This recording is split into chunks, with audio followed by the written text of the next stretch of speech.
You've finally launched your dream startup. The website's live, the product's ready, and you're officially an entrepreneur. But here's the reality. 90% of startups fail within 10 years. That number isn't meant to scare you. It's a data point. Success isn't just about a great idea. It's about execution, timing, and avoiding predictable pitfalls. The real question, why do startups fail, and what separates the 10% that succeed? In this video, we'll break down the patterns behind failure. And, more importantly, the strategies that help founders beat the odds. Let's dive in. Let's start with the numbers. Research from Startup Genome and CB Insights shows clear patterns in why startups fail.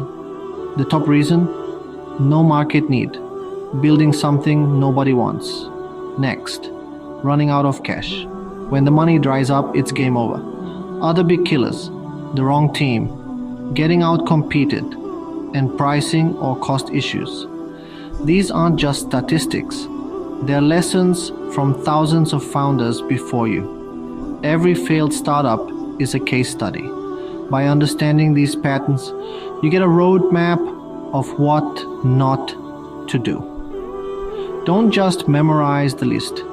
Internalize the principles. Think of it like learning to fly. You study crash reports to become a safer pilot. We're doing the same, using the data to make you a better founder. Treat these facts as power, not fear. Replace wishful thinking with clear-eyed strategy. That's your first step toward joining the 10%. The number one startup killer? Building something nobody wants, no market need. Nearly half of failed startups fall into this trap, solving a problem that isn't painful enough for anyone to pay to solve. The mistake? Falling in love with your solution before understanding the real problem. The fix? Validation. Before you build, become an expert on your customer's pain. Get out, talk to real people, and listen. Don't pitch. Ask, what are you using now? If the answer is nothing, the problem may not be urgent.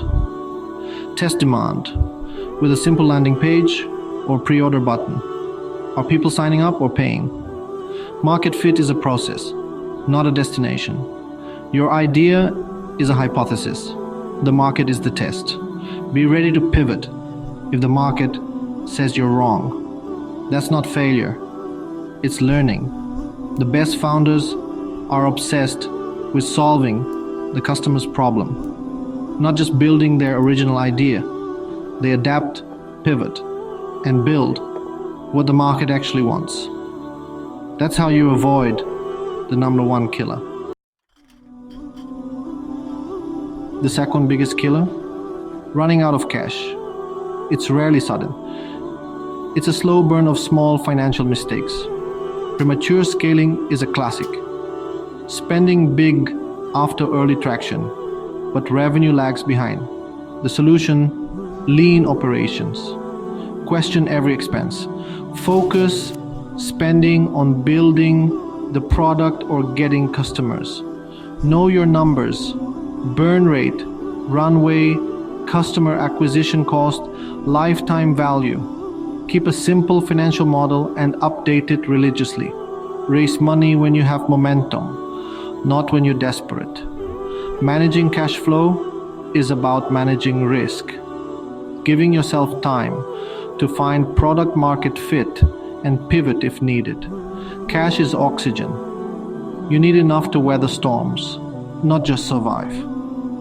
Master this, and you give your startup a real shot at survival. In startups, sometimes living to fight another day is all it takes to win.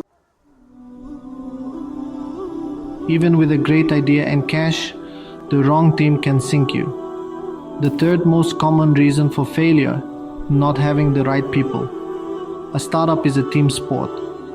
Skills gaps, Like all engineers, no sales are deadly, but culture and dynamics matter even more. Co-founder disputes can destroy a company. Have tough conversations early.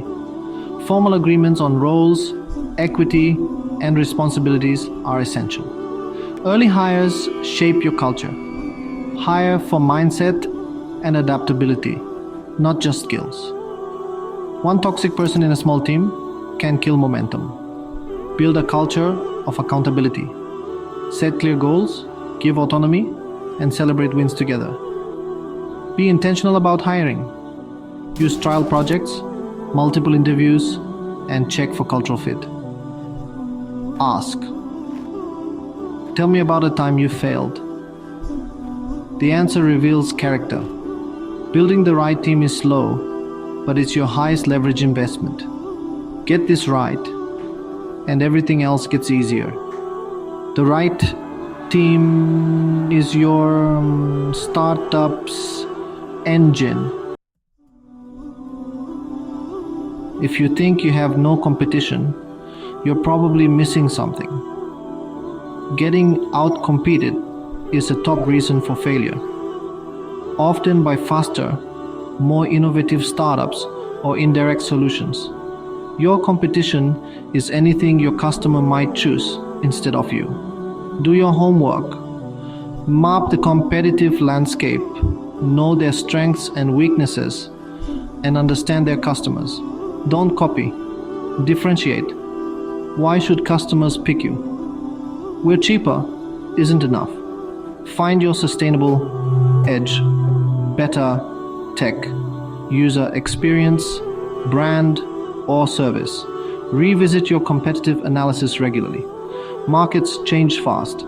Competition validates your market and pushes you to improve. The best founders respect their competition, learn from them, and carve out their own space. That's how you win. Pricing trips up a lot of founders. Price too high, you scare off customers. Too low, you lose money and signal low value. Don't use cost plus pricing. Your costs aren't your value. Price based on the value you deliver. How much time or money do you save your customer? Watch your business model. If customer acquisition cost is higher than lifetime value, you're in trouble. Test pricing like you test features. Run experiments, use surveys, and find your sweet spot. Offer tiered pricing, good, better, best, to serve different customer needs and budgets. Don't be afraid to raise prices as you add value, but be transparent with existing customers. Pricing is a strategic lever, not an afterthought. Treat it seriously and you'll build a healthier business. The right pricing can make or break your startup. Get it right and you set yourself up for growth. So, what do the 10% who succeed actually do? First, they obsess over validation and customer feedback. They build, measure, learn, and adapt. Second, they have extreme financial discipline, staying lean, knowing their numbers, and focusing on profitability. Third, they build systems, not just hustle. They document processes and hire people better than themselves. Fourth, they're relentless learners, always reading, asking questions, and studying other companies. And finally, perseverance. Startups are a marathon, not a sprint. The founders who make it have grit, resilience, and an unwavering belief in their mission. They're flexible in tactics but stubborn in vision. It's not about a single silver bullet. It's about stacking good habits and principles. They learn from mistakes, adapt quickly, and never stop improving. They build companies that last by focusing on fundamentals. If you want to join the 10%, start with these mindsets. The journey is hard, but the rewards are worth it. Let's write your success story. We've broken down the data, the mistakes, and the principles of the 10%. The 90% failure rate is real, but it's not your destiny. Every failure point is avoidable with intention, discipline, and listening. Building something from nothing is hard, but it's also deeply rewarding. Be patient with progress, impatient with learning, and always stay close to your customer. Learn fast, stay lean, and remember why you started. Your success story is still being written. Thanks for watching.